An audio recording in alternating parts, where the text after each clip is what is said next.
Hello, everyone, and welcome back to this week's episode of the Rosa and Rubini podcast, Making Sense of This World. My name is Manas Chawla, and as always, I'm joined by CEO and Head of Research, Brunello Rosa. And this week, our topic of discussion is a particularly grim one, though a particularly important one. We're talking about the possibility of a nuclear exchange between Russia and the West. Brunello, last week, the Ukrainian forces struck the Russian fleet in the Black Sea. There was a massive drone attack. How did the Russians respond, and how did this sort of question of a nuclear attack crop up? So this possibility of a nuclear attack has been on the table now for a few weeks, which is also quite bad. It is normalizing discussion in the policy circles, and this is not a good sign. Even within the wide population, now people are almost casually talking about the possibility of a nuclear attack, which remains, as we said in previous occasion, instead an extreme event. Now, any provocation, so to speak, or any act that leads to an extremization of the conflict increases the risk of using a nuclear attack. Plus, let's put this in perspective. Just to make an example, when during World War II, the Allied troops were going towards Berlin, the more they advanced, the more there was the idea that the war was about to end, because as the Allies goes closer to the capital, so to speak, of the enemy, then you know that eventually the enemy will capitulate. But in this case, it's quite the opposite, so to speak. The more the enemy is pushed out towards his own borders, the more the advancement made by the Russian army are kind of undone by the Ukrainian army, the more likely is that as a reaction, the Russians will eventually use this tactical nuclear weapon as they discussed in the past. So clearly an attack in Crimea to the Russian fleet by the Ukrainian drones, where the Russians said, you were helped by the British intelligence, British army, and so on. All this is one of those events that may, in fact, trigger potentially the use of nuclear weapons. This is not to say that the Ukrainians don't need to make all the advancements that they are making. It's kind of their job to regain control of the lost territories. What we are simply saying, there's no judgment here, there's no value judgment. It's just a discussion how things may evolve. The more the Russian kind of invading army feels under threat, the more they might feel that the only way out is deploying the nuclear bomb. Right.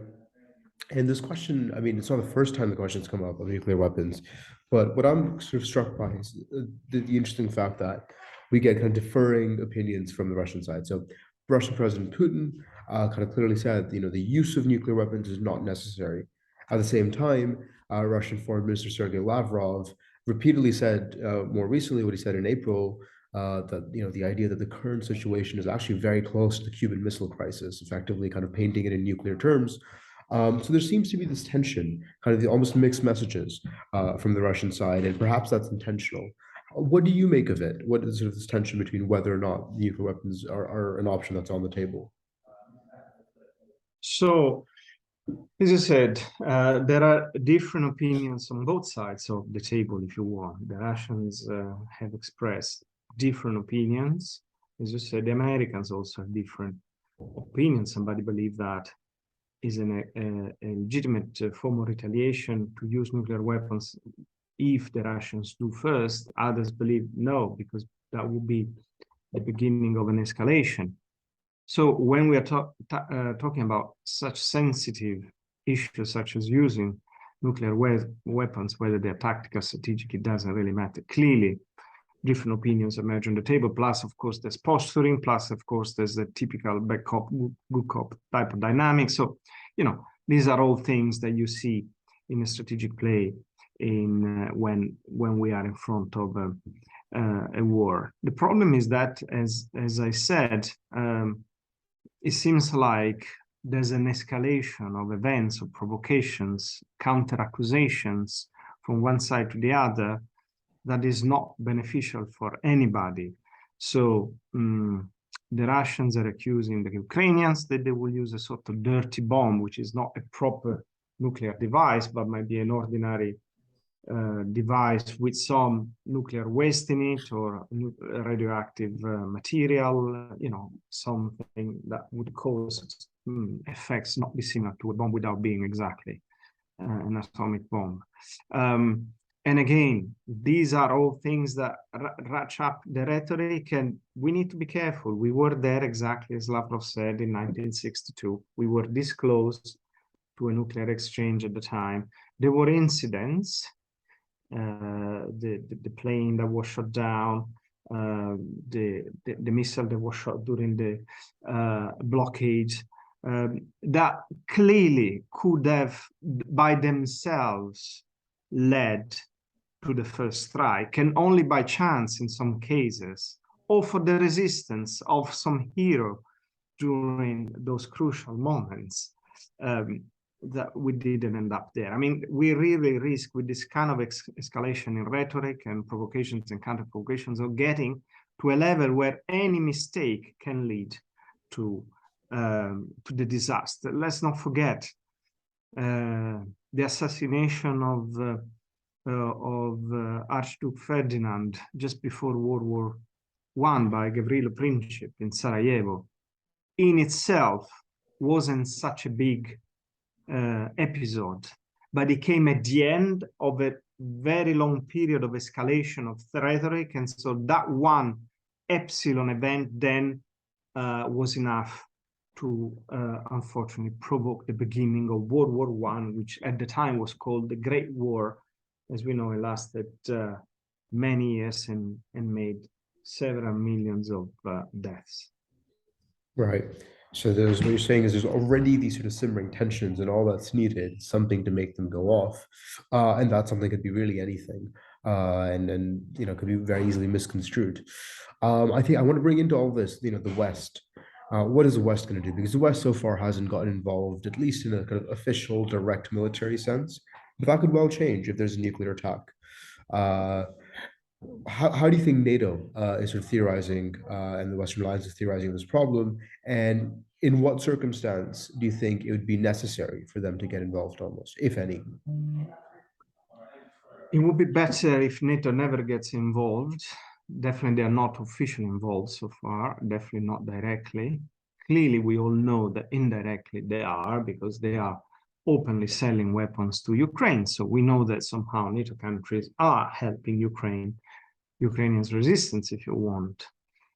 But as long as officially NATO is not involved directly, at least we can avoid further escalations that would for sure occur once two major nuclear powers would be in a conflict, because at that point, anything goes, anything might be, in fact, allowed. Now,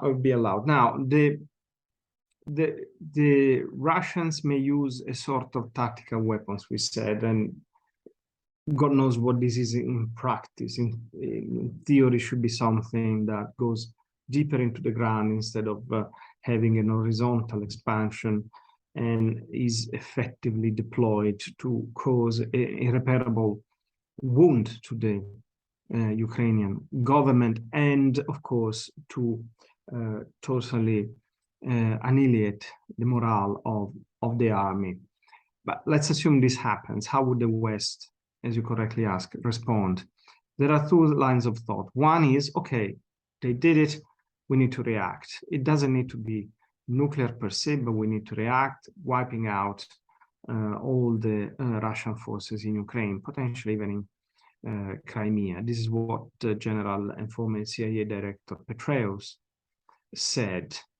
Others believe that instead,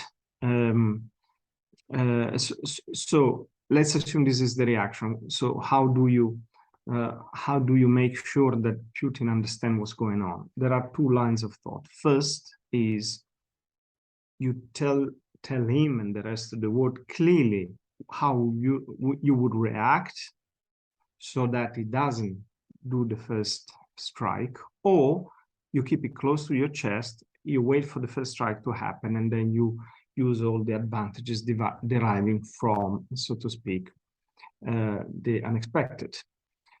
But these are two totally divergent strategies. Either you tell everything or you don't tell anything. And it is clear that the US administration has not decided yet which tactic to adopt. As I said, Petraeus said what the ultimate effect would be, wiping out all the forces. But the question is how, in what time frame? And then let's assume this happens. How can you make sure that Putin that then doesn't counter-react, and then instead of sending a tactical nuclear weapon onto Ukraine, it sends its strategic nuclear weapon into one of the NATO allies? Could be London, could be. I mean, these are serious and deep conversations are being held at this stage in DC, and clearly the administration is in the process of making up its mind. Definitely. I mean, one thing I've taken away from what you've said is it's not just, the idea of a nuclear attack isn't just monolithic. There's a dirty bomb, there's conventional attacks, there's tactical attacks, there is, the false pretext of a nuclear attack, and then there's questions of how NATO and the West will attack. So it really isn't just, we throw around the word nuclear attack as if we all mean the same thing, but really we're talking about maybe 4 or 5 kind of different things, which all have very different consequences. And I think that's one thing sort of worth bearing in mind going forward, particularly given how sort of important it is. Maybe there's also a sort of tendency among us to rule this out as something that could never happen just because it's never happened before. But we, like you pointed out, we forget how entirely close we were at certain times, and how often it just came down to one person making the decision to pull back from the brink, especially in the Cuban Missile Crisis. Yeah, and if I may just look at these books just behind me, I'm at Naval and Military Club in London, and it's full of history of military conflict just behind me. If you read history, incidents happen all the time, and you know how you enter a conflict, you never know how you exit a conflict. So it's very important that people are aware of this kind of dynamics, and we continue talking about them. The little impact that we may have in persuading policymakers to be careful and cautious, even in the way they talk, not just in the actions that they take, is something that I think is always worth doing. Entirely. A very timely discussion to be having, Brunello. Thank you so much for your time and insight. Thank you very much. Until next time.